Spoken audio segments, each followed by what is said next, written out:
Consolez, consolez mon peuple, dit votre Dieu. Parlez au cœur de Jérusalem et criez-lui que sa servitude est finie, que son iniquité est expiée, qu'elle a reçu de la main de l'Éternel au double de tous ses péchés. Une voix crie, préparez au désert le chemin de l'Éternel, aplanissez dans les lieux arides une route pour notre Dieu. Que toute vallée soit exaucée, que toute montagne et toute colline soient abaissées, que les coteaux se changent en plaine et les défilés étroits en vallons. Alors la gloire de l'Éternel sera révélée, et au même instant, toute chair la verra, car la bouche de l'Éternel a parlé. Une voix dit, crie, et il répond, que crierai-je? Toute chair est comme l'herbe, et tout son éclat comme la fleur des champs. L'herbe sèche, la fleur tombe quand le vent de l'Éternel souffle dessus. Certainement le peuple est comme l'herbe. L'herbe sèche, la fleur tombe, mais la parole de notre Dieu subsiste éternellement. Monte sur une haute montagne, Sion, pour publier la bonne nouvelle. Élève avec force ta voix, Jérusalem, pour publier la bonne nouvelle. Élève ta voix, ne crains point. Dis aux villes de Juda, voici votre Dieu. Voici le Seigneur l'Éternel vient avec puissance et de son bras il commande. Voici, le salaire est avec lui et les rétributions le précèdent. Comme un berger, il paîtra son troupeau. Il prendra les agneaux dans ses bras et les portera dans son sein. Il conduira les brebis qui allaitent. Qui a mesuré les eaux dans le creux de sa main, pris les dimensions des cieux avec la paume et ramassé la poussière de la terre dans un tiers de mesure? Qui a pesé les montagnes au crochet et les collines à la balance? Qui a sondé l'esprit de l'Éternel et qui l'a éclairé de ses conseils? Avec qui a-t-il délibéré pour en recevoir de l'instruction? Qui lui a appris le sentier de la justice? Qui lui a enseigné la sagesse et fait connaître le chemin de l'intelligence? Voici, les nations sont comme une goutte d'un seau.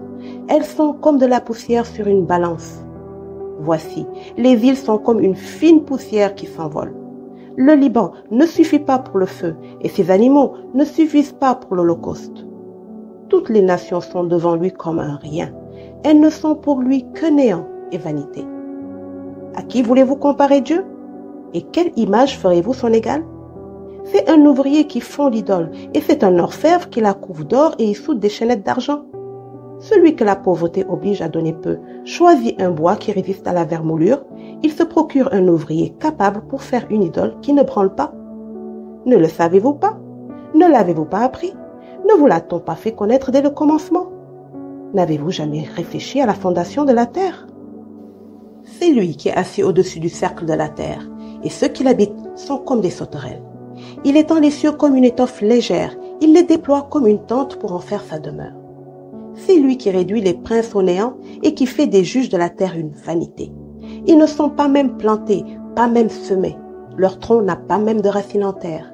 Il souffle sur eux et ils se dessèchent et un tourbillon les emporte comme le chaume. À qui me comparerez-vous pour que je lui ressemble? Dit le Saint. Levez vos yeux en haut et regardez. Qui a créé ces choses?